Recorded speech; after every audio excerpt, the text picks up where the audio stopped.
ओम गुरुर्ब्रह्मा गुरुर्विष्णु गुरुदेवो महेश्वरः गुरुः साक्षात् परब्रह्म तस्मै श्री गुरवे नमः। तीक्ष्णं तदत्यदिचाशिशिरेऽपि काले नात्यं बुधा जलमुचोच्चननिकासाः नष्टप्रवर्चगणशीतकरं नभश्च सीदन्ति तापसकुलानि सगोकुलानि हस्यस्तुपत्ति मद सैह बलैरूपेता बाणासनासि मुसलातिशयाश्चरन्ति घ्नन्तो नृपा सुदिनपानुचरैश्च देशान् संवत्सरे दिनकरस्य दिनेऽथ मासे तीक्ष्णोर्का स्वल्पसस्य गते मेघोति तस्करः बहुरग व्याधिगणो भास्करादो रणाकुलः। कालयुक्त नाम का संवत्सर 2082 रविवार 30 मार्च 2025 से आरंभ हो रहा है। भारतीय सनातन पद्धति के धार्मिक कार्यों और पर्वों का स्थान अत्यंत महत्वपूर्ण है। यदि ज्योतिष शास्त्र द्वारा ये सब संचालित होता है। ज्योतिष शास्त्र जो है वेद का ही एक अंग है। इसे वेद का नेत्र कहते हैं। एक काल का निर्धारक है और काल का विधेयक भी है। हर संवत्सर को संचालित करने के लिए ग्रह सभासदों की एक समिति बनाई जाती है। इसे आकाशीय मंत्री परिषद कहते हैं। इसमें कुल 10 विभाग होते हैं। इस संवत्सर के मंत्री परिषद के पीठासीन अधिकारी तथा राजा और ग्रहराज सूर्य को बनाया गया है। चूंकि मेष राशि मेष संक्रांति भी रविवार के ही दिन लग रही है, अतः मंत्री और सचिव का पद भी सूर्य देव को ही प्राप्त हुआ है। राजा और मंत्री दोनों महत्वपूर्ण पदों पर महातेजस्वी सूर्य ग्रह ही विद्यमान है। कुल 10 विभागों में से 6 विभाग पाप ग्रहों के अधीन हैं और 4 विभाग शुभ ग्रहों के अधीन हैं। इस प्रकार आकाशीय मंत्रिपरिषद में पाप ग्रहों का ही बहुमत है। परिस्थितियां और परिणाम स्वयं ही सूचक हैं कि क्या होने जा रहा है।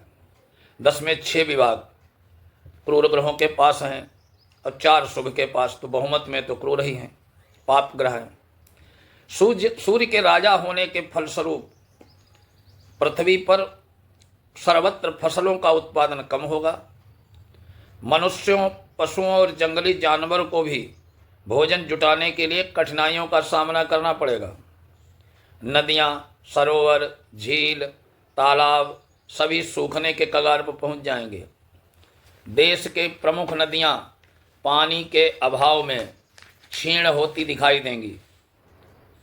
वनस्पतियाँ, काष्ठ, औषधियाँ अपना पूरा असर चिकित्सा क्षेत्र में नहीं कर पाएंगी। शीतकाल में भी सूर्य की किरणें तीक्ष्ण ही रहेंगी। बड़े बड़े पर्वताकार बादल उमड़ घुमड़ कर आएंगे, किंतु जल बरसाए बिना ही चले जाएंगे। चंद्रमा और तारों की आभा मध्यम जान पड़ेगी।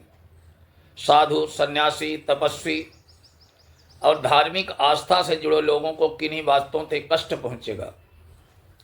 गायों, दुधारू पशुओं को भी पीड़ा पहुंचेगी। आधुनिक अस्त्र शस्त्र से सुसज्जित सेना हर प्रकार से समर्थ रहते हुए भी शासक वर्ग की प्रबल इच्छा के बावजूद हिंसा, उग्रवाद, तोड़फोड़, पड़ोसी देशों के शत्रुओं के षड्यंत्र से पूर्ण सुरक्षित नहीं कर पाएगी। फलस्वरूप आतंकी हमला होने से देश को क्षति पहुंचेगी। आतंकवादियों द्वारा अत्यंत घातक अस्त्र शस्त्रों का प्रयोग कर हमको भीषण क्षति पहुंचाने का कुत्सित प्रयास किया जा सकता है। रासायनिक और विषैली गैसों का प्रयोग पड़ोसी शत्रुओं और आतंकवादियों द्वारा किया जा सकता है। हमारे पड़ोसी देश में युद्ध जैसी स्थिति बन जाने की संभावना है। देश को इस वर्ष एक साथ आंतरिक और बाह्य दोनों प्रकार के शत्रुओं, रोग, तस्करी और अग्निकांड की घटनाएं विस्फोट जैसी हिंसक घटनाओं से जूझना पड़ेगा। विस्फोट और अग्निकांड की घटनाएं बढ़ेंगी। राजा सूर्य और मंत्री भी सूर्य है, अतः षष्ठी के शासन संचालन में कोई विरोधाभास नहीं रहेगा। सिंह लग्न में संवत्सर का प्रवेश हो रहा है, जिसका फल प्रायः शुभ कारक ही है, अतः आकाश में बादल दिखाई देते रहेंगे। धातुओं में जैसे सोना, चांदी, पीतल, लोहा का भाव तेज होगा। उत्तर भारत में अच्छी वर्षी होने का फल भी प्राप्त हो रहा है। वार्षिक फलादेश के लिए मेखार्क कुंडली अर्थात जगल लग्न कुंडली बहुत महत्वपूर्ण होती है। इस वर्ष मेखार्क कुंडली का लग्न मीन है और लग्न में ही 4 ग्रह स्थित है, जिसमें 2 पाप ग्रह और 2 शुभ ग्रह है। इस साल भारत की अर्थव्यवस्था को एक मजबूती प्रदान करेगा। कुछ बड़ी कंपनियां भारत में निवेश करेंगी। जनता के स्वास्थ्य की दृष्टिकोण से ये वर्ष चुनौतियां लेकर आएगा। संक्रमण जैसी बीमारियां फैलेंगी। यातायात, ट्रांसपोर्ट इत्यादि के साधनों को काफ़ी विस्तार मिलेगा। देश की सत्ताधारी पार्टी को विपक्ष के आक्रामक रुख रवैये से काफ़ी परेशानियां उठानी पड़ेंगी। शिक्षा के क्षेत्र में कोई महत्वपूर्ण सुधार नहीं होगा, बल्कि ये क्षेत्र सरकार की उदासीनता के कारण पिछड़ जाएगा।